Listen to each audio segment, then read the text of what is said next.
pesantren mau masuk madrasah? Jawaban kita sepakat semua dari saya dan Bapak Ibu. Semua telah berlalu. Umur telah lewat. Waktu telah berlalu. Persyaratan pun tidak bisa dipenuhi. Karena masuk pondok pesantren tidak boleh yang berambut putih. Mulai dari umur 13 sampai umur usia SMA. Masuk madrasah juga demikian. Tapi penting bagi kita untuk mengetahui agama. Oleh sebab itu, saya ingin mengatakan kepada Bapak Ibu sekalian, tolong dijawab. Bagaimana cara untuk mengetahui belajar agama yang sesuai? Tidak terlambat. Tidak pernah ada istilah. Tidak. Cuma satu, Pak, caranya.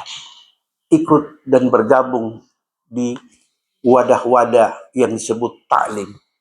Entah itu badan tazkir, entah itu majlis taklim, yang di dalamnya ada informasi agama. Disitulah tidak menggunakan syarat dan prasyarat. Mau umur berapa, mau status apa, silahkan masuk dan belajar agama di dalamnya. Baru semua tidak akan pernah terlambat. Saya kasih contoh. Tolong dijawab. Contohnya tolong dijawab. Sholat wajib ada berapa? Ada berapa macam? Sholat wajib? 5 waktu. Ya, 5 waktu. Sholat wajib ada 5 waktu. Ini satu tanda bahwa kita orang Islam, ya, mengetahui tentang Islam tapi tidak mengetahui aturan-aturan Islam. Sholat itu bukan hanya ada 5 waktu, Ibu. Sholat itu ada banyak macam. Yang wajib, yang fardu juga demikian. Sholat wajib itu ada 5 waktu.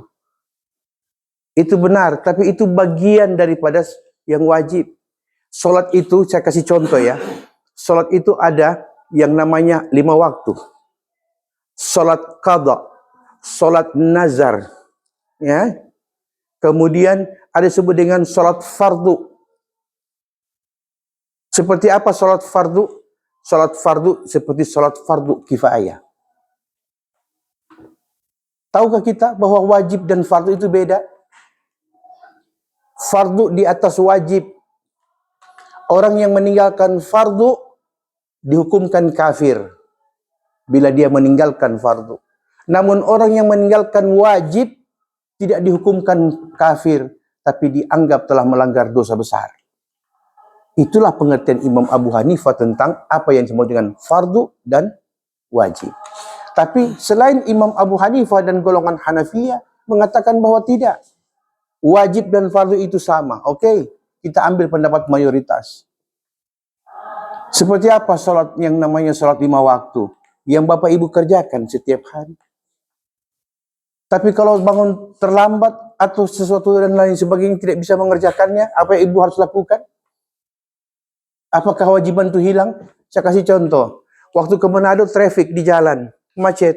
Mau turun tidak bisa, mau lanjut juga tidak bisa, sedangkan waktu maghrib hanya singkat. Apakah selesai dan gugur kewajiban kita? Serta-merta tidak gugur kewajiban kita. Tapi tetap ada kewajiban yang harus dilaksanakan. Entah itu sesudah isya kah, yang penting jangan lewat jam 12 malam. Itu namanya qadha'us shalah. Qadha mengganti sholat. Ustadz, kalau saya tidak kerjakan memangnya kenapa? Ya itu bukan hak saya.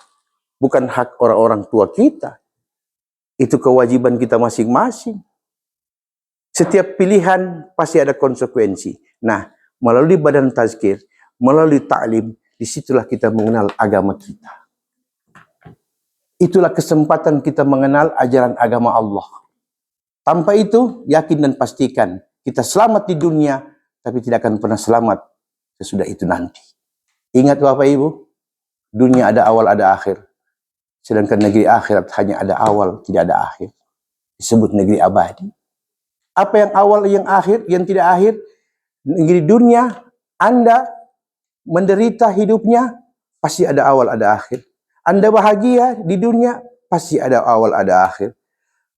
Oke? Anda sehat, pasti ada awal, ada akhir. Anda sakit, pasti ada awal, ada akhir. Coba cari di dunia ini yang ada awal, tidak ada akhir. Semua ada awal, ada akhir. Kecuali satu. Negeri akhirat yang ada hanya awal, tidak ada akhir. Apa itu? Kalau dapat nikmat, nikmat yang abadi, yang ada awal, tidak ada akhir. Kalau dapat siksaan, yang ada awal, tidak ada akhir. Kita abadi dalam siksaan itu. Jadi Allah katakan, wa qalilun min ibadiyasy syakur, hanya sedikit dari hambaku yang tahu berterima kasih. Wa aktsaran nas la yashkurun, sedangkan kebanyakan manusia tidak tahu dan tidak pandai berterima kasih. Konsekuensinya adalah, kenapa kita menjadi orang-orang yang tidak pandai berterima kasih? Cuma satu. Bukan karena kita tidak mau, tapi kurangnya informasi agama kepada kita. Dengan satu alasan sederhana. Saya kan bukan jurusan agama, saya kan bukan sekolah pondok pesantren, saya kan tidak sekolah madrasah. Itu kata kita untuk membela diri. Tapi ingat, setiap saat ada kesempatan kita untuk belajar. Jadi paham Ibu? Nah, melalui Badan Tazkir, salah satu lembaga. Tapi saya Ustadz, selain Badan Tazkir, saya juga ada majlis ta'lim di kompleks kita, di masjid kita. Ya, asal benar-benar ta'lim, bukan karena arisan. Sekarang ini Ustadz, kalau tidak ada arisan Ustadz, orang tidak ada pengikat. Kalau tidak ada arisan, tidak ada pengikat. Katanya kalau tidak ada arisan, orang malas ikut majlis ta'lim. Kalau tidak ada arisan, majlis ta'lim tidak bisa hidup. Pertanyaan saya cuma satu. Apakah urusan dunia tidak ada lagi tempatnya? Dan apakah urusan akhirat juga harus dicampur baurkan dengan urusan dunia? Kapan kita akan paham dan sadar bahwa kita butuh agama di saat-saat kita telah berusia seperti ini? Kapan? Apakah nanti ketika kita sudah sakit, napas tinggal satu-satu, baru kita sadar agama selama ini telah kita tinggalkan, karena banyak kesempatan selama sehat tidak kita gunakan? Inilah gunanya majelis, inilah gunanya Badan Tazkir, di mana kita belajar tentang agama kita. Bisa dipahami, Ibu? Halo? Bisa dipaham? Baik, terima kasih. Ini bukan ancaman, Ibu. Ini bukan ancaman apalagi wanti-wanti, tidak. Tapi saya mengingatkan karena kita sesama Muslim yang harus menyadari bahwa agama kita butuhkan kapan dan di mana saja. Waalaikumsalam warahmatullahi wabarakatuh. Mari, Pak Agus. Mari, salam.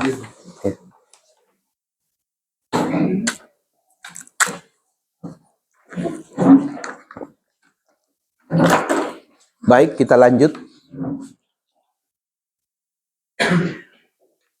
Di dalam melaksanakan kewajiban ibadah, itu ada yang namanya ibadah pokok, atau disebut dengan ibadah mahdhah. Ibadah apa Bapak Ibu? Mahdhah, ibadah pokok. Dan ada namanya ibadah alternatif. Apa itu ibadah alternatif? Alternatif dari apa yang pokok. Contoh tadi, kalau waktu maghrib kita terjebak di dalam mobil karena traffic di jalan, apa selesai waktu maghrib? Kewajiban maghrib lewat? Tidak, waktunya yang lewat, tapi hukum wajibnya tidak lewat terhadap kita.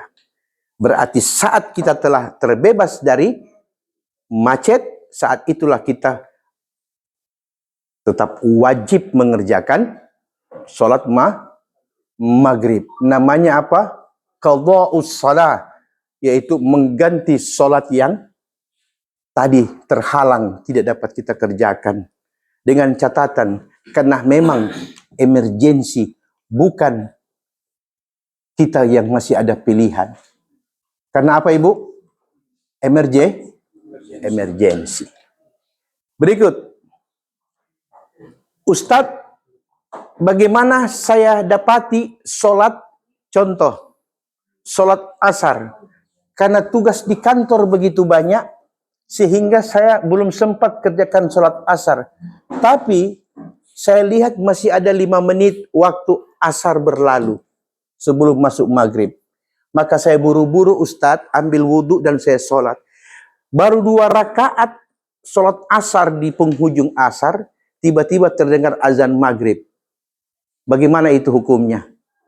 Apa saya mau lanjut atau saya mau batalkan sholat asar yang sudah masuk maghrib? Nah, dengan kita belajar tentang bagaimana hukum-hukum ibadah, saat itu kita tahu bahwa tetap kita lanjutkan walaupun azan maghrib sudah dikumandangkan. Lanjutkan hingga selesai 4 rakaat. Sebab ada hadis Rasul yang sahih mengatakan, man adraka rak'atan minal asri faqad adrakal asrah. Siapa yang mendapatkan 1 rakaat saja di penghujung asar, maka sempurna asarnya, dengan catatan kasih selesai 4 rakaat. Tapi kan Ustadz jadi terbagi 2 itu waktu asar. 2 rakaat pertama di penghujung asar, 2 rakaat terakhir di awal maghrib. Itu hukumnya apa? Hukumnya tetap kita mendapatkan asar dengan catatan. Catatannya, kita harus melaksanakan kewajiban yang kedua, namanya i'adatus salah, yaitu mengulang sholat yang tadi hanya 2 rakaat. Selesai maghrib, kita kerjakan, kan tadi asar 2 rakaat di awal, di akhir, dan 2 rakaat di awal maghrib. Sempurnakan itu. Walaupun itu dianggap sah, tapi ulama mengatakan disunnahkan kita mengulang sholat asar yang tadi 2 rakaat. Dengan catatan, kerjakan dulu maghrib, karena telah masuk waktu maghrib. Sesudah kita selesaikan sholat maghrib, baru kita berdiri dengan niat menyempurnakan kembali asar yang cuman 2 rakaat tadi. Itu namanya kewajiban yang ketiga, yaitu i'adatus salah, mengulang sholat fardu yang terbengkalai tadi. Jadi ada berapa ibu kewajiban sholat? Ada namanya ada ussalah, sholat tunai. Itu 5 waktu. Baru ada namanya i'adatus salah, mengulang sholat seperti tadi yang dijelaskan. Yang ketiga disebut dengan qadha'us salah, yaitu mengganti sholat yang tertinggal, bukan ditinggalkan, tapi tertinggal. Karena alasan yang dibolehkan agama. Itu bentuk sholat fardu yang kita lakukan selama ini. Berikut namanya sholat fardu nazar. Apa itu sholat fardu nazar? Insya Allah Ustadz, kalau pangkat golongan saya naik, jabatan saya naik, saya mau sholat 40 hari berturut-turut, wajib. Tapi Ustadz, wajib bagaimana pangkat dan golongan tidak naik-naik jabatan apalagi? Ya tidak wajib. Karena tidak memenuhi. Nah, ulama mengatakan orang yang mengerjakan sholat, orang yang mengerjakan nazar itu hukumnya jadi wajib ketika dia berniat nazar. Tapi ingat, nazar tidak disukai oleh para ulama. Kenapa tidak disukai? Karena memaksa Allah. Jadi kalau Allah tidak kabulkan, kau tidak sholat. Kalau Allah tidak kabulkan, kau tidak puasa. Kalau Allah tidak kabulkan, kau tidak lakukan. Begitu. Demikian kata ulama.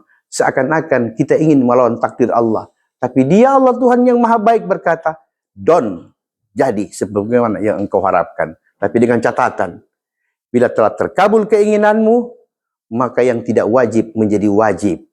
Ketika saya katakan saya akan sholat sunnah 100 rakaat setiap hari, maka sunnah hukumnya jadi wajib karena dia sudah menjadi nazar. Bisa dipahami dulu? Berikut ada lagi yang disebut dengan salat fardu kifayah.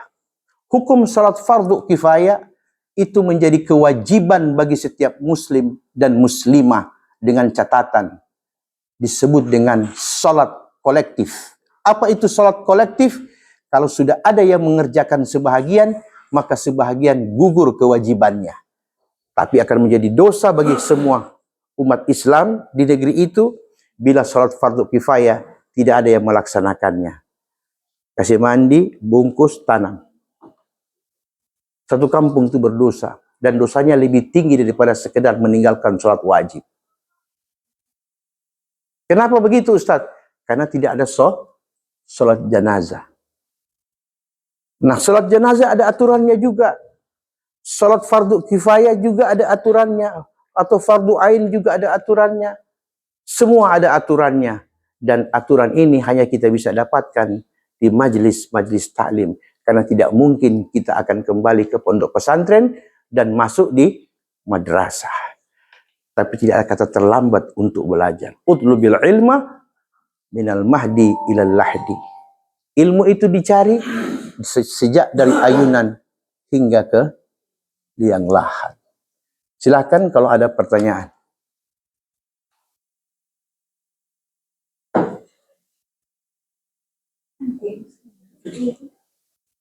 Bagaimana? Ya. Dengan yang satu tadi yang ada masalah kalau yang dua di awal di pembelasan, dua di niatnya bagaimana? Jadi niatnya untuk sholat yang Sebagaimana sholat biasa. Iya, tidak ada yang berubah dari situ. Hanya waktunya saja yang berbeda. Tetap sama. Jadi ketika kita mengajarkan sholat asar di waktu sesudah maghrib, usalli fadl asri arba rakaatin mustaqbilal qiblati adaan lillahi ta'ala. Tidak ada yang berubah. Yang berbeda itu hanya soal waktu saja. Bisa dipahami? Ya, ada lagi yang lain? Tolong sampai jam 12 kan?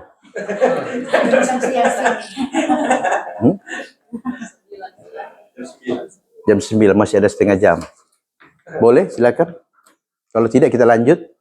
Nah, kemudian ya. Sedikit mau bertanya supaya Iya. Silakan. Maaf terlambat tadi ya kegiatan. Ya. Jadi kalau terkait dengan sholat fardu yang di pertengahan waktu atau akhir waktu, saat memang kan orang diajarkan ada kodokan sholat, tapi orang tidak bisa pungkiri juga sebagai aparatur sipil negara, orang diperhadapkan dengan kegiatan rapat yang sangat penting. Padahal sholat itu sangat penting. Orang tidak bisa pungkiri. Pasti orang akan melewatkan sholat itu. Aja tiba-tiba di. Terus orang mesti akui itu. Nah itu yang orang selalu bertemu dengan hal-hal seperti itu. Maka memang kan ada Islam ini kan yang memberatkan, meringankan. Itu ya kita kodokkan. Untuk kita jamakan, untuk gabungkan sholat itu sebenarnya sudah ada alternatif. Cuma yang tadi itu yang di ujung waktu asar yang kita lakukan sudah mendekati maghrib. Nah itu kan tidak bisa dijamak kan itu asar dengan maghrib, kecuali isya dengan maghrib bisa. Nah, itu kadang-kala saat orang diperhadapkan hal-hal seperti itu, apalagi sebagai aparatur sipil negara rapat penting, orang sholat ini juga penting. Nah, tinggal bagaimana orang mau atur waktu itu, apakah sesudah orang melaksanakan ketika rapat itu orang lakukan jamak yang lebih afdolnya Pak Ustaz. Tapi kadangnya kalau dia dekat dengan maghrib, orang jarang juga seperti itu. Kalau maghrib fungsi di akhir, asar fungsi di maghrib. Kadang-kala orang solo lepaskan itu. Itu bagaimana? Orang mau jamakan boleh atau memang tetap laksanakan saja itu. Sama yang tadi Ustaz jelaskan. So azan ya orang lanjutkan. Seperti itu Ustaz. Ini hal-hal sebenarnya ini hal-hal yang kelihatan simpel tapi sering terjadi pada orang. Nah, ini yang orang kaji ketika ikut taskir, orang bertemu dengan Ustaz, orang tidak usah segan-segan, orang tanya saja hal-hal yang sebenarnya orang pikir kecil padahal ini sangat berpengaruh dan itu terjadi pada orang kehidupan sehari-hari. Mungkin itu Ustaz. Baik. Jadi kondisi seperti yang dijelaskan oleh Pak Agus tadi itu memang kondisi yang tidak bisa kita hindari. Karena tugas, kewajiban juga harus kita jalani bersama.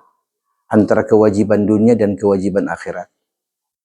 Nah, bila diperhadapkan dalam dua kondisi yang seperti ini, tentu kita tidak disuruh meninggalkan yang satu demi yang satu. Betul tidak? Yang ada adalah apa kira-kira solusi, jawaban dari masing-masing tadi. Yang pertama, sebagai pegawai, jangan langgar. Tetap sesuai dengan aturan. Gitu? Tapi sebagai seorang agama, seorang muslim, saya juga tidak mau melanggar hukum agama saya. Nah, kalau begitu, Anda punya beberapa alternatif. Pertama, harus pahami mana sholat yang bisa dijamak dan mana yang tidak boleh dijamak.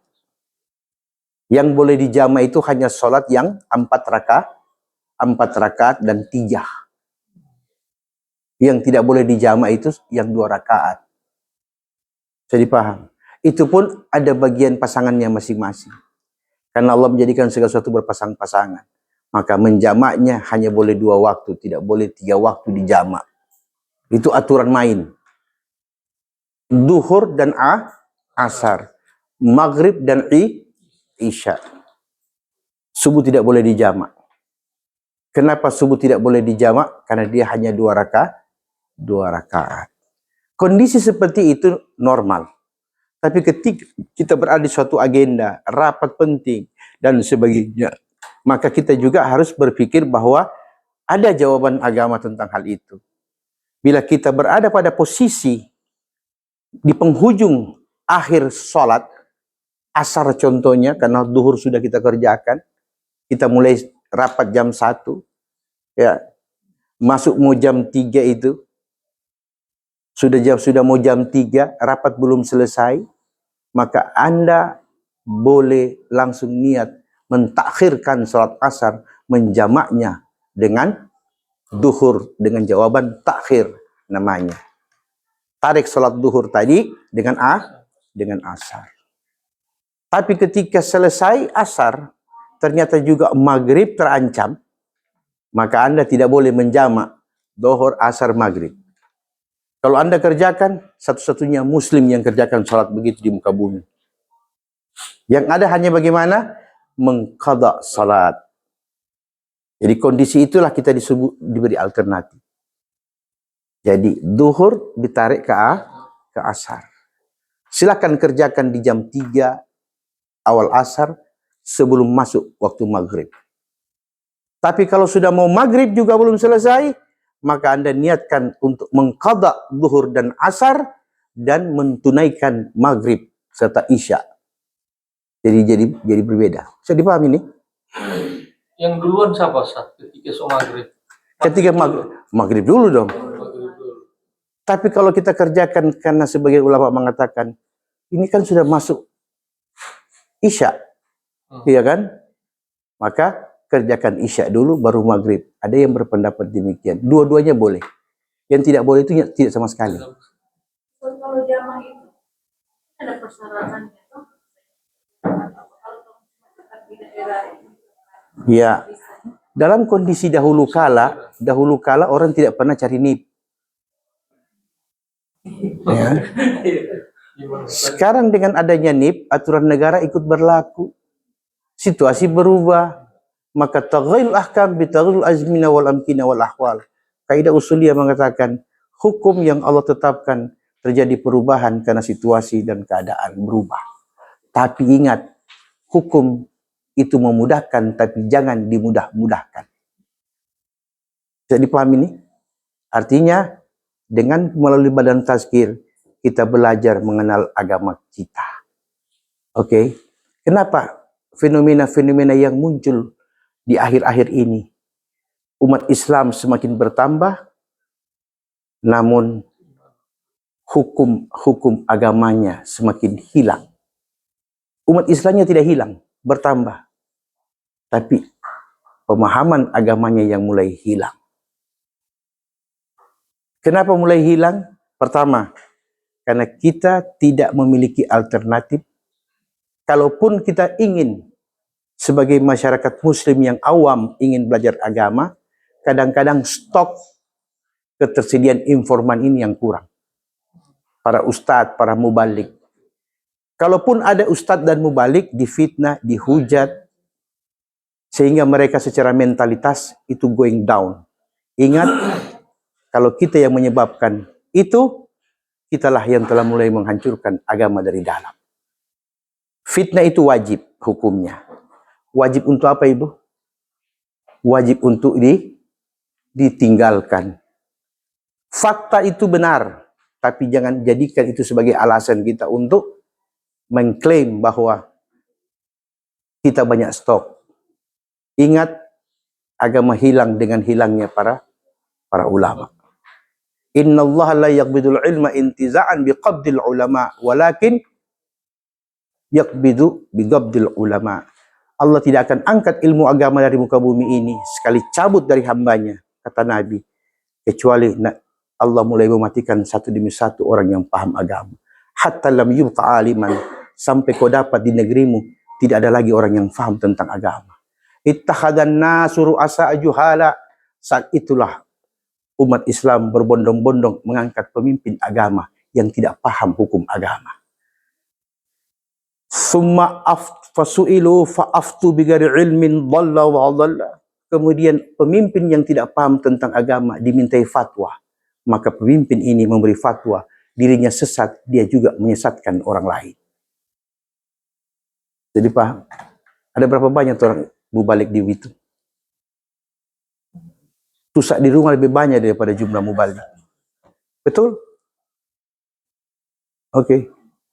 Kucing di rumah lebih banyak. Tidak ada manusia yang sempurna, Pak, Ibu. Tidak ada manusia yang sempurna. Jangan pernah mengharapkan para mubalik juga harus sempurna seperti malaikat. Kalau itu yang kita harapkan, sampai nafas berkalang tanah sekalipun kita tidak akan dapatkan informasi agama lain. Yang ada apa? Jaga itu yang sadiki itu. Karena tinggal yang sadiki itu agama. Soal dia punya kekurangan, urusan dia dengan Allah. Tapi yang kita butuhkan bukan kekurangannya, tapi ilmu yang dia miliki ini yang akan berbagi dengan kita. Oke? Karena kalau ini yang kita tetap pertahankan, maka jangan heran. Suatu saat nanti, anak kita tidak pernah tahu lagi apa itu salat dan apa itu wajib. Karena dari kita sudah mulai kita kurangi satu demi satu. Tapi melihat agama non-muslim. Orang baku jaga, baku tutu. Orang baku ambor, baku fiaro. Ini kebiasaan umat Islam. Bukan cuma di Bitung, di semua tempat. Jadi paham Bapak? Jadi kita belajar tentang agama bukan karena kita sok alim, tidak. Kita belajar agama bukan karena kita ingin jadi orang yang dipandang orang baik, tidak. Anda tidak perlu jadi baik. Agama tidak ingin Anda jadi baik. Yang diinginkan agama, Anda selalu berbuat kebaikan. Itu yang diharapkan agama. Selalu mau berbuat kebaikan. Tidak usah jadi orang baik. Kalau jadi orang baik, belum tentu di mata orang kita baik. Tapi kalau kita berbuat kebaikan dalam kondisi apapun, tetap endingnya juga kita adalah orang yang berbuat kebaikan. Nilai plusnya ada. Jadi paham? Terakhir, sebelum saya tutup, orang belajar majlis ta'lim, masuk di wadah-wadah seperti ini. Ingat, badan tazkir bukan tempat Anda mencari amal. Majlis ta'lim bukan tempat Anda dilihat muslim. Majlis ta'lim bukan tempat Anda berzikir. Bukan tempat mencari pahala. Majlis ta'lim bukan untuk itu. Majlis ta'lim bukan tempat engkau menjadi orang baik. Majlis ta'lim bukan untuk mereka yang ingin menjadi baik, bukan. Fungsi dan tugas utama daripada majlis ta'lim adalah bagaimana kita memahami agama kita sendiri. Banyak orang ingin melakukan banyak kebaikan, tapi salah arah dan kurang tepat. Kenapa salah arah dan kurang tepat? Karena dia tidak paham tentang agamanya. Jadi kita bermajlis ta'lim untuk memahami agama. Kalau kita sudah paham, up to you, terserah Anda. Mau bikin atau tidak, yang penting paham dulu. Jadi ketika kita memilih untuk mengerjakan, kita tepat sasaran, tepat arah. Tapi kalau kita belum mengerjakan, yang penting Anda paham dulu. Jadi majelis taklim tempat kita belajar untuk memahami agama, bukan menjadi orang baik, bukan untuk berbuat amal, dan bukan tempat mencari pahala. Oke? Kalau tujuan kita datang untuk mencari pahala, maka cukup hadir, cukup absensi. Tidak usah dengar apa yang Ustaz ada sampaikan. Maka pasti dapat pahala. Karena sesuai dengan niat. Tapi kalau kita datang di majlis taklim untuk memahami agama yang kita imani, maka saat itulah kita akan dapatkan dua kebaikan. Yang pertama, nilai pahala pasti. Yang kedua, itu yang paling utama. Kita mulai paham, oh begini caranya ibadah. Begini kalau ada solusinya. Begini kalau ada emergensinya. Tidak asal kaprah, karena kita dibekali dengan pengetahuan tentang ibadah. Bisa dipahami Bapak Ibu? Jadi, pagi hari ini penyampaian kami adalah bahwa materi itu sebaiknya berlanjut. Saya mengusulkan ini Pak, bukan karena saya ingin mau diundang-undang. Saya datang itu bukan untuk sekedar bagaimana supaya saya dikenal, bukan untuk popularitas, tidak. Ya. Tapi hal ini saya sampaikan karena apa? Kesadaran sebagai sesama muslim, bahwa akhir-akhir ini fenomena yang muncul adalah mulai renggangnya persaudaraan ikhwanul muslimin antara satu muslim dengan muslim yang lain. Bapak Ibu, mohon maaf, saya pernah suatu saat ditanya, Ustadz, bagaimana cara menyatukan umat Islam? Saya jawab, nonsense, impossible, tidak mungkin. Jangankan Anda, Nabi angkat tangan dengan 7 permintaan kepada Allah dalam hadis sahih. 6 Allah kabulkan, 1 ditolak oleh Allah dengan tegas. Apa yang ditolak? Yaitu ketika Nabi minta agar umatnya dipersatukan, Allah menolaknya. Allah tidak ingin umat Islam bersatu. Believe it or not, you can try. Percaya atau tidak, boleh kau coba. Berapa kali upaya untuk diupayakan. Kenapa hikmahnya Allah tidak ingin mempersatukan umat Islam? Karena kekuatan Islam ada pada proksi-proksinya, sebagaimana Iran. Oke? Jangan tenggelam dalam satu perahu yang sama. Maka kekuatan Islam itu, ingat ketika kemarin pernah hampir terjadi sesuatu di negeri kita ini. Masih ada lagi Muhammadiyah NU dengan Hidayatullah. So tidak ada, yang ada cuma satu, Allahu Akbar. Dan setiap proksi itu punya kekuatan masing-masing. Jadi kalau ada Wahabi mengatakan bla bla bla bla, biarkan. Jangan hiraukan, jalankan saja sesuai keyakinan masing-masing. Karena apa? Nanti suatu saat kita akan perlukan Wahabi. Kenapa? Karena ada orang propaganda. Kita butuh informasi. Jadi setiap kekuatan yang hari ini kita anggap negatif, belum tentu itu negatif. Oke? Yang harus kita belajar adalah bagaimana menghargai setiap keyakinan yang dipahami oleh setiap apa yang ada dari kalangan umat Islam. Baru persatuan tidak terasa, tapi terjalin ukhuwah batiniyah. Yaitu apa? La ilaha illallah. Betul tidak? Jadi jangan memaksakan kehendak. La ikraha fiddin. Agama tidak suka dipaksa-paksa. Yang ada agama itu dijalankan dengan keikhlasan yang disertai dengan pemahaman. Bukan keikhlasan tanpa pemahaman. Keikhlasan tanpa pemahaman itu namanya jahil, kebodohan. Oke? Sedangkan pemahaman tanpa amalan itu juga kebodohan juga. Yang ada adalah bagaimana kita paham, baru kita memulai mengerjakan apa yang kita paham sesuai dengan kemampuan. Bukan memaksakan apa yang tidak kita sanggup. Jadi melalui Badan Tazkir, melalui Bapak Ibu sekalian, hal yang pertama perlu kita pahami adalah bahwa manfaatkan para ustadz-ustadz yang hanya tinggal sedikit ini. Jangan lihat kekurangan dan kelemahan yang mereka miliki. Tapi yang pasti mereka melebihi kita-kita yang awam. Dari segi pemahaman. Kita ambil ilmunya. Oke, tinggalkan kelemahannya. Baru agama itu akan terasa punya arti. Bukan kita membuat sesuatu yang dimana yang sedikit semakin berkurang, yang berkurang dihabisi, maka selesailah agama. Karena kita sebagaimana saya jelaskan tadi, Anda tidak punya waktu lagi untuk masuk pondok pesantren. Anda tidak punya kesempatan lagi untuk sekolah di madrasah. Oke, karena alur kita sudah berbeda.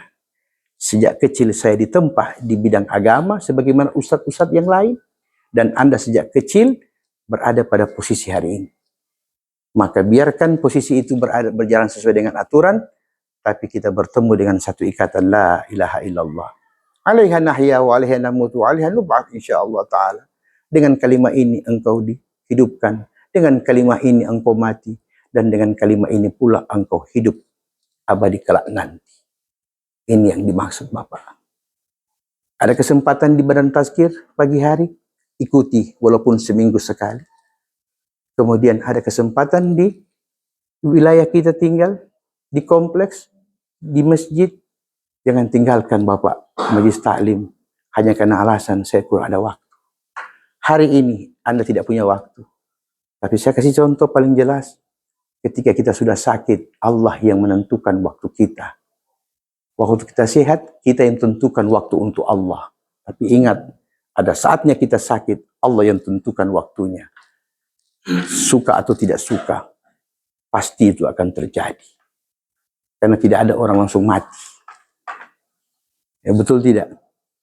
Yang ada adalah Allah kasih kesempatan. Allah kasih kesempatan, dengan kesempatan itu Allah bertanya sekali lagi. Apakah masih ada waktu untuk Allah? Kita katakan, tidak ada lagi waktu untuk Allah. Allah beri tambah kesehatan. Apakah masih ada lagi waktu untukku? Belum ada waktu untuk Allah. Allah katakan, baik, sampai kapan Anda akan berkata seperti itu?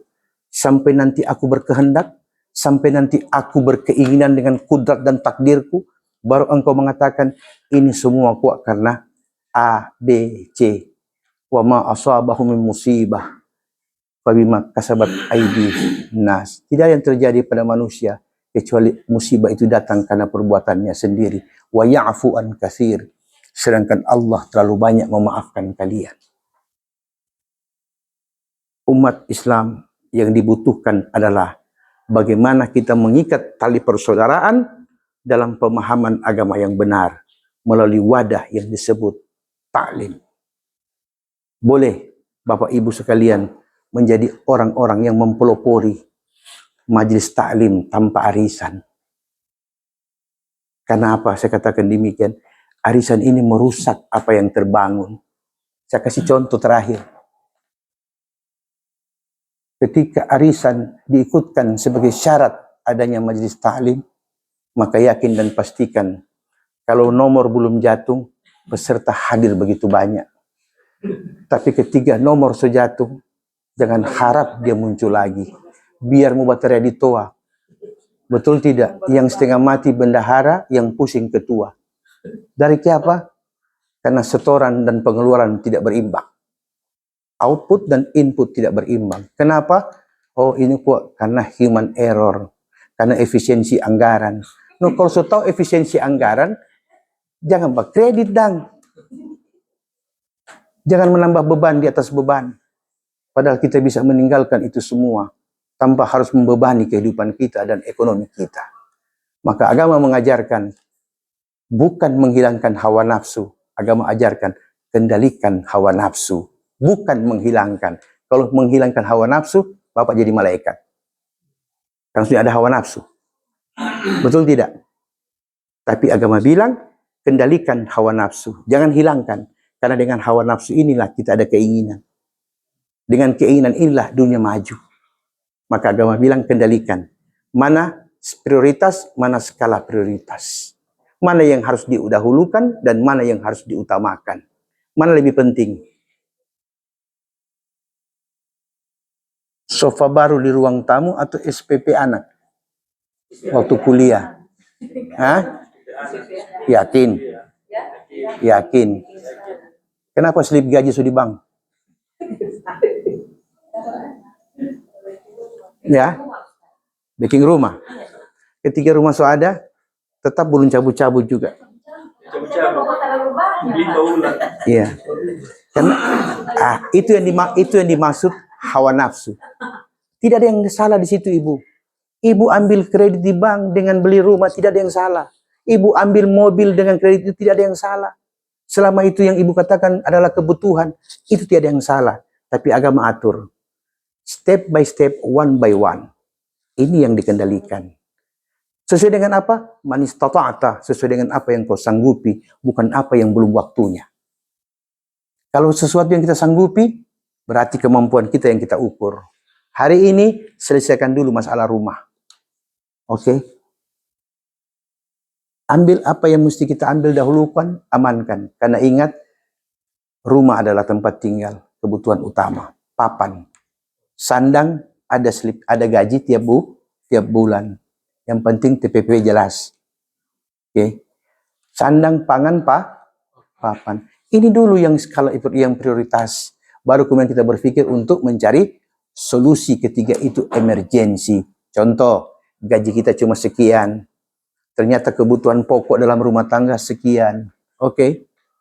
Kalau sudah begitu, apa yang terjadi, Pak? Anak saya tahun ini masuk kuliah, biayanya harus lebih banyak. Baru Anda masukkan slip gaji. Itu namanya tepat sasaran. Betul tidak? Barangkali itu saja. Artinya tidak usah panjang-panjang lebar, yang penting so paham. Masih ada satu kali. Ya. Jadi, himbauan saya yang terakhir kepada bapak-bapak, ibu-ibu saudara sekalian, kepada pengurus badan tazkir, manfaatkan ustadz-ustadz yang ada. Karena mereka tidak banyak. Setiap saat mereka berkurang. Jangan lihat apa dan bagaimana kekurangannya, itu urusan dia dengan Allah. Tapi lihatlah ilmu yang dia miliki, walaupun hanya setetes, selama setetes ini masih bermanfaat. Itu lebih baik. Jadi mohon maaf bila ada hal-hal yang mengecewakan, apalagi merugikan batin. Karena kita belum selesaiin juga ini lebaran ketupat. Torong baku maaf memang di sini, baku habis juga di sini semua. Supaya keluar dari ruangan ini, kita adalah sesama muslim, ikhwan, yang bersaudara fillah karena Allah Subhanahu wa taala semata.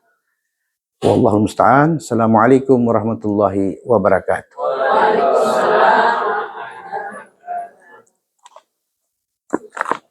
Itulah tadi ceramah agama yang sudah dibawakan oleh Bapak Ustadz. Terima kasih kepada Bapak, sampaikan terima kasih dan semoga kita